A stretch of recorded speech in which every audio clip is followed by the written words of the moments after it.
To WNBA Game Time, presented by Dick's Sporting Goods. Want to see Caitlin treated fairly and appropriately in the league. I would say seems like she can take care of herself. She's a tough player. I think it may be lost on some people who are new to basketball in terms of a little bit of the controversy in the WNBA. What an incredible talent she is.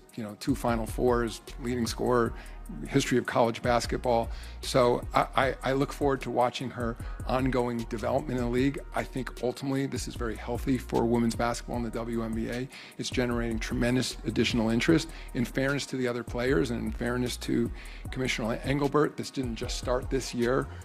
Certainly we're... A few days ago, Thomas revealed she and her teammates have been receiving death threats, racial slurs, and criticized the league for a lack of support. The league did release a statement from Kathy Engelbert and basically just doubling down on the fact that they condemn all forms of hate that the league does and that they are aware of Alyssa Thomas's comments and they're committed to protecting all of the players. It seems like that might not be enough for what is happening in the moment right now. When you're doxing people's home addresses, when you are putting people's personal information out there, that is not being a fan of a sport. This is a game that everyone should enjoy. This is entertainment. These are people's lives. This is other humans. These are personal attacks that are really serious. It's going to continue to happen because this is not enough. A Right. statement from the league is not enough. Do you understand? This league has completely and always been about reaction and not action. They're always behind the 8 ball. Nothing in sports should equate death threats. Yeah. Nothing in sports. Players deserve protection both on the court and also off the court. And in this instance, there was protection after the fact, right? Trying to protect a player who was what the league perceived as hit, Caitlin Clark. And so you institute a suspension, and that is the processes that the league has for protections on the court. Off the court, I think that's where things are lacking. Even talking about this the past week, I have received death threats. You have. I have received racism. I have received a lot of things. I don't look for it, so thankfully I don't see it all the time. But if I chose to, it's a lot there. And that's just me talking about it. I'm not involved in the action. I'm sure people don't want this to happen to their fellow sister in the WNBA.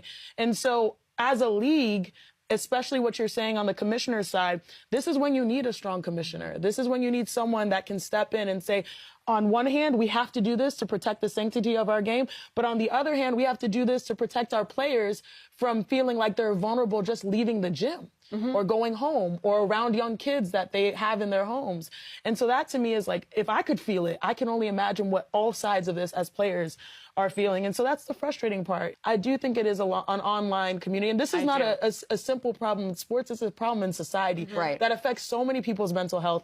And I do think you have to have someone strong leading the way. So for better, for worse, no matter what happens on the court, all players feel protected. If I'm the league, I want to see screenshots of who is sending me these messages. I want them found. I want them banned from social media. I want them banned from any stadium, any arena. I want their jerseys taken out of their closet. I want them sold and donated to a charity. The incredibly intense, deeply polarized national conversation surrounding the physical treatment of Caitlin Clark has completely consumed the mainstream sports media landscape. We have witnessed legendary Hall of Fame players, highly opinionated national television broadcasters, and fiercely loyal fans, all collectively setting fire to the deeply flawed officiating standards currently plaguing the WNBA. The league office has been desperately attempting to contain the massive public relations nightmare following the highly scrutinized physical altercation involving Phoenix Mercury veteran Alyssa Thomas. But absolutely nothing that has happened so far carries the same undeniable, earth-shattering weight as the massive corporate shockwave that just rocked the professional basketball ecosystem. The absolute highest authority figure in the entire sport, the singular executive who wields more financial and structural power than anyone else in the basketball universe. And, I think it can be really frustrating to me at times, and I think it's difficult. I think a lot of people sometimes think I'm a robot. I'm not a robot. I have emotions. I have feelings. And it can be really difficult to go through a lot of that. And, I'm 24 years old trying to navigate a lot. And I think at times I've been in this world 4 years now, and you would never change any of it. But there are times that it is hard, and there are times that, it probably affects me a little bit more than I do put on. And I would never change any of that for the world, but I think it's important that people do remember that part of it too. Has officially entered the chat. NBA Commissioner Adam Silver has stepped into the WNBA chaos, and his deeply analytical perspective regarding the protection of generational superstars is currently sending an absolute wave of sheer panic through the WNBA front office. Welcome back to WNBA Pro, where we break down the hidden forces shaping the future of basketball. When sports commentators or retired players criticize the league, Commissioner Kathy Engelbert can simply issue a generic public relations statement and quietly wait for the news cycle to inevitably pass. But when Adam Silver, the visionary executive who negotiated an unprecedented $77 billion television broadcasting deal, decides to publicly speak out and scrutinize the way a league is managing its ultimate cash cow, you do not just listen. You immediately restructure your entire organizational philosophy. To truly comprehend why Adam Silver's involvement is so devastating to the current WNBA leadership, you have to analyze the fundamental difference in how the two respective leagues view their most valuable athletic assets. Adam Silver is widely regarded as one of the most proactive sports commissioners in the history of global athletics because he understands the basic principles of sports capitalism. He recognizes that billions of dollars in television revenue, massive corporate sponsorships, and unprecedented global fan engagement are entirely driven by a very small, incredibly elite handful of transcendent superstars. In the NBA, if you're a player like Steph Curry, LeBron James, or Luka Doncic, the league ensures that you are heavily protected from non-basketball physical intimidation. Silver actively instructs his officiating crews to strictly enforce freedom of movement, to penalize unnecessary upper body contact, and to eradicate the gritty enforcer tactics that used to dominate the 1990s.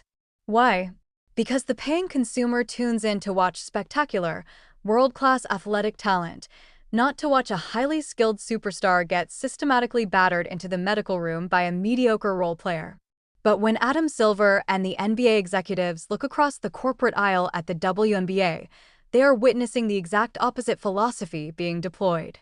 They are watching a league stubbornly refuse to protect the singular generational athlete who is independently driving their massive new television ratings. They are watching a deeply entrenched, highly insulated locker room culture actively attempt to physically break a rookie phenomenon, all under the archaic, highly toxic guise of earning her stripes.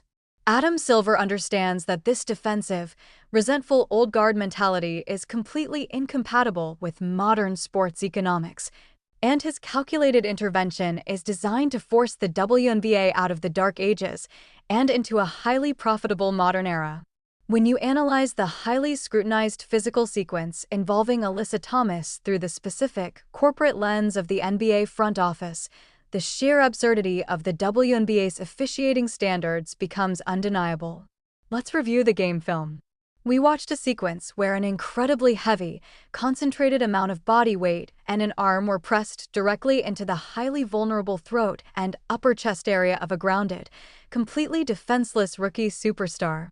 Following that exhausting physical interaction, Clark attempted to shoot a deep three-pointer, only to have her sacred, heavily protected landing space recklessly violated, resulting in a terrifying crash to the hardwood and a lingering injury that forced her temporarily out of the lineup. If this exact dangerous sequence of events occurred during a nationally televised NBA game, if a veteran enforcer aggressively applied upper body leverage to the throat of Steph Curry and then subsequently violated his landing space, Adam Silver would not hesitate for a single second. I would just probably start. I'm sure you guys have a lot of questions, and obviously I haven't been available for like a week or so. So, first of all, I know what you guys are going to ask, and I did think it was a flagrant foul. And our reffing just needs to be better. And, it's tough. Obviously, the refs are in a really difficult spot. It's one of the hardest jobs in the world, in my opinion, is to make calls. All you do is get yelled at the whole time by everybody. You're never winning. So I think for us, as the league's just got to do better protecting our players. In that regard, I don't really think that it was up for debate. Obviously, it wasn't called in real time. You go back and watch the clip. I think it's pretty straightforward. It's kind of been a discussion for like 3 years now, and I think we really need to do a better job protecting the people in this league. And, obviously, I've been involved in a few of those plays, but there's been plenty of others across the league that, haven't got called. Go back and post game or whatever it is, teams submit clips, nothing really changes. So I think overall the league just has to do better, and we have to invest in those areas. The technology can get better. We can treat the referees a little bit better, pay them like they're full-time employees. I think things like that. And, I think a lot has obviously come after that. And as I've stood up here and said before, like the harassment, the hate, none of that is okay. That goes for the opposing team we play. That goes for my teammates. That goes for my coaches. There should never be question of character. Like I've always stood up here and said that, and that's truly what I believe. That's how I was raised. So, none of that is okay. And I don't want anybody to ever experience that. I think it can be really frustrating to me at times. And I think it's difficult. I think a lot of people sometimes think I'm a robot. I'm not a robot. I have emotions. I have feelings. And it can be really difficult to go through a lot of that. And, I'm 24 years old trying to navigate a lot. And I think at times I've been in this world 4 years now, and you would never change any of it. But there are times that it is hard, and there are times that, it probably affects me a little bit more than I do put on. And, I would never change any of that for the world. But I think it's important that people do remember that part of it too. So, at the same time, it's really interesting to me because, even I turned the TV on Sunday, and that game was on Wednesday, and that's all people are still talking about. And I feel like that's just a real disservice to our league. And I get it. You talk about it. You talk about whether it's flagrant, you talk about whatever it is, but to continue to beat down, and then for the narrative to be taken other places that is really just that's just really not acceptable. I think it's hard to see, and it's a disservice to my team, but it's also a disservice to the other teams in this league and other players in this league. There's so much amazing talent, and there's so many amazing players that are playing at an incredibly high rate. And I remember, I think it was Sunday or Saturday, whatever day that was. I remember watching them discuss it on TV, and I didn't know they were discuss it. I was just watching the other games because I try to watch as much as I can. And I honestly felt bad for the players that were playing the games those days. And also I felt bad for my teammates. They played on Friday and they dominated and they played really well, and nobody wanted to talk about that. They were just worried about everything else. So, and there had been, I think 10 plus other games that had already happened to that point. So, I think it's all of our jobs to help refocus the narratives a lot of the times, and we can do better at that. And I think it'll help our game grow a lot more. And that goes for obviously the fever and whatever. But at the same time, you guys are here in this arena every time we play. And the amount of people that are passionate and love the game and respect the other team, and the young girls and the young boys that show up, we can't lose sight of that. And that's whether we're here at home and whether we're on the road. And, there's a lot of really, really great people that, love this league and love our organization. And, I'm thankful to be here in an organization that has my back and will always stand up for me. And, I think we can't ever lose sight of that. The joy and the fire and the fun, that's why you play this game. And I think it kind of goes back to a little bit of my frustration. I remember seeing a headline as and I don't remember who wrote this, and I try to stay away from social media as much as I can, but sometimes it can be hard. I need to be aware of certain things. I was in my teammates be aware of certain things. And it was the headline read this season has been everything but fun, and they're just full of frustration for Clark and the Fever. And I'm no one ever asked me that. Nobody ever asked me that. That's wrong. Discuss my play. Discuss if I played bad. Discuss if I played good. Discuss our play. And I tend to understand there's other things that need to be talked about. Great, whatever. But let's continue to move on, and, things like that. And, but I think just focusing on the joy and the amazing parts of this game, like I said, I think it's sometimes a disservice to not only our team, but to everybody else.